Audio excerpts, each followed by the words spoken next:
And welcome to In Your Face. I'm Jovan Culler alongside Evan Osherwitz. We've got a great show for you today. Right now, the San Francisco Giants are in second place in the NL West behind the Los Angeles Dodgers.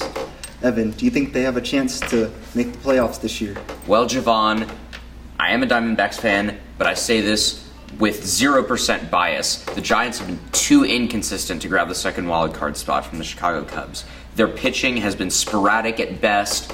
The bats have been somewhat lively, but have cooled off as of late. They've gone on 3 separate 7-game losing streaks. Their returning pitchers, Jake Peavy and Matt Cain, have not pitched well at all. Cain, in particular, is putting up revolting numbers. His ERA is just a smidge under 9. Interesting. I've got them making the playoffs, believe it or not. Even they've won the championship 3 times in 5 years. They still got Lincecum, Bumgarner, Cain, even though Cain is still struggling. I still think that he's going to turn around because he's a veteran. Their offense, they got Hunter Pence, they got Nori Aoki. I think even though they don't hit lots of home runs, they got lots of great contact hitters. So I think they still got a great shot. Like, the Giants always come around at the end.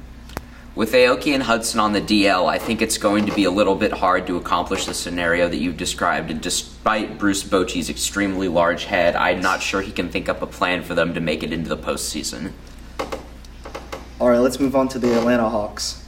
They had a great season last year, 60 wins, which is a franchise record. They made it all the way to the Eastern Conference Finals before being swept by Cleveland. All right, do you think the Hawks could duplicate that success? I don't think they can replicate the success. They will be a playoff team, I think. The East still has not rebounded from the depths of mediocrity, but let's just get something out of the way. That 60-win Hawks team was the most mediocre 60-win team I've ever seen. They had great chemistry in the regular season. That faded as the playoffs drew nearer and nearer. I think that they will definitely win the first round and then lose in the divisional. That's how I see things happening. And while we're on this subject, I think somebody other than Cleveland will make it out of the East. Interesting. All right, this is biased, but I still got the Hawks going as far as the Eastern Conference Finals. I don't have them going to the NBA Finals. I don't think they're there yet, but I still think they have enough pieces. They lost Amari Carroll, who is a defensive workhorse for the Hawks, but I still think they got great shooters in Corver. They got Horford. Still got Jeff Teague as the point guard. I don't know if they're going to win 60 games. I got them maybe winning like 50, 55 at most, but I still think they got a great shot. There's no question that DeMari Carroll was a very valuable asset to that team. Kent Bazemore will likely be the starting small forward for the team, and while he is a decent bench player, I'm skeptical as to whether or not he can fill the void in the starting role. Corver will undoubtedly also play some small forward, and Hardaway will come off the bench as a scoring threat, but he has very, very, very lackluster defending skills, and that will definitely be a problem. All right. Let's talk about the city of Atlanta real quick. Many people across the country have called Atlanta a mediocre sports town with really fickle fans.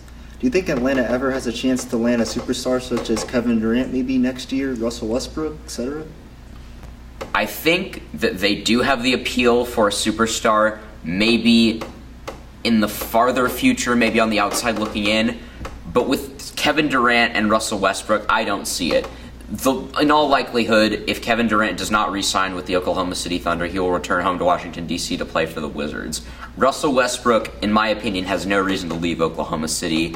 Atlanta, besides a large contract, doesn't really have that much to offer in terms of appeal. The team is decent, if not solid, but they're not quite ready to make a finals push. If I were in Russell Westbrook's place, I would stay in Oklahoma City. Why fix something that's not broken?